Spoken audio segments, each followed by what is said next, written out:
This just in, stop the presses, breaking Suzuki news, and it breaks my heart because now we're being introduced to something called bold, new pricing.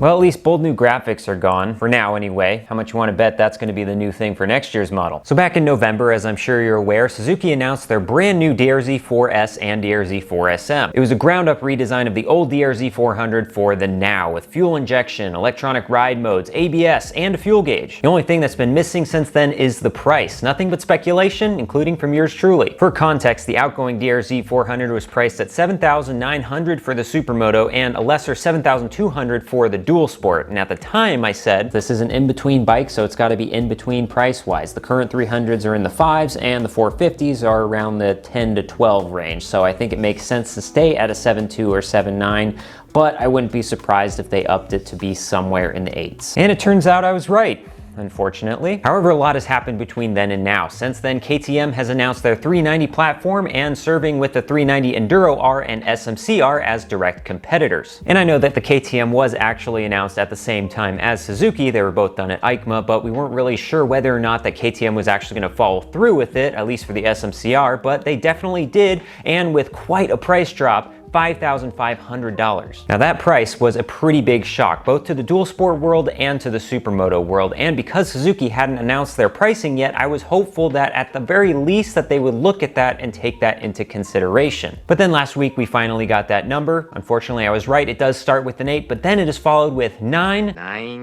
Near as makes no difference, $9,000. $9,000 for a DRZ. Think about that. Great! It really makes you wonder whether or not Suzuki has their finger on the pulse of the market at all. And their press release certainly didn't help that, so let's read it together, shall we? So they lead off by saying, if you order now, you're gonna get an accessory package. Whoop-de-doo. Then it gets into a little bit of self-congratulatory fluff by saying, building on exceptional success and legacy of Suzuki's renowned DRZ series, the all-new DRZ4S and DRZ4SM are engineered to deliver a perfect blend of performance, versatility, and modern technology. Since the announcement of these two all-new models in November, the DRZ enthusiasts have been eager to be the first ones to get the newest evolution of the DRZ legacy. That is very true, until you announce the price. Suzuki is proud to announce that the all-new DRZ4S and DRZ4SM will be offered at an MSRP of $8,999 for both models. Having significant updates from the previous generation DRZ, this price for the all-new models offer exceptional value and is competitively market priced. Competitively market priced to what? This really makes me wonder whether or not Suzuki's intention was actually to go up against the premium 450cc and 500cc dirt bikes. And I guess they kind of are price-wise, because now a DRZ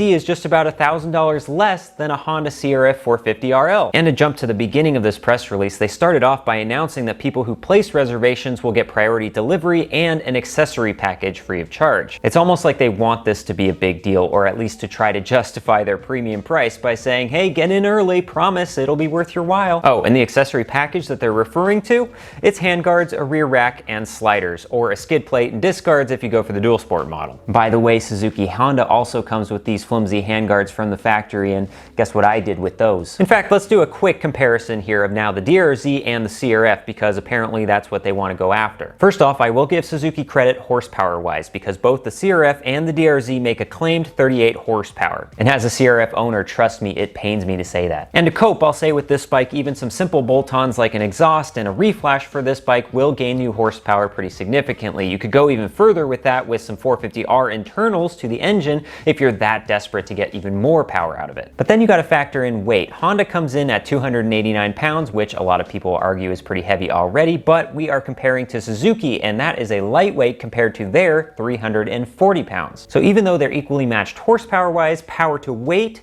it's the Honda. Honestly, I think the real competitor that Suzuki has to go up against, whether they like it or not, is the KTM. It's the same weight-wise, it's the same horsepower-wise, and it's the same displacement. And $5,500 up against $9,000 is a tough pill to swallow. That is such a gap that you could buy the KTM and a secondhand DRZ for the same price as a new one. I would love to know what Suzuki was thinking internally when they were developing this bike and determining pricing. I can understand that R&D does add costs to it, especially for a new model. And maybe it's just that Suzuki forgot how to develop. I mean, it has been a while, hasn't it? So the only rationale in my head would be that they're just trying to make up that cost sooner. And this press release is honestly even more annoying in that they seem to be telling themselves that the price is justified because it's now a premium item, but I don't see it. Suzuki, come here. Listen to this. Yes, maybe this is a premium product compared to the outgoing DRZ400. I get that. I see where you're coming from that. But you have to compare this to the other bikes in the market currently. And with all the features and things that you're providing with this,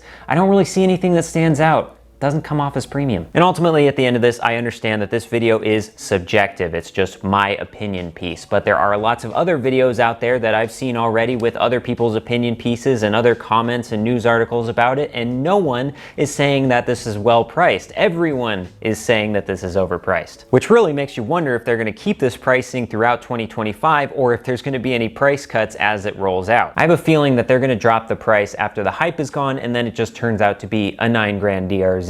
But even so, I don't really see them dropping it to rock bottom KTM fire cell prices. Anyone else changing their minds about the DRZ? I sure am, at least for ownership, but I would still love to ride and review this bike because we simply don't know how it is yet, and that could be the deciding factor to know whether or not this price is justified or if it's just the nail in the coffin. On the plus side, your used DRZ400 just got a whole lot more valuable. I'm betting everyone that was on the fence with this and waiting for pricing information, kind of like me, are now going to see that and go straight to Facebook Marketplace to buy a used DRZ400 for less than half that. Suzuki, why is the price so freaking high? You gave me hope, but I think I'll say no. Why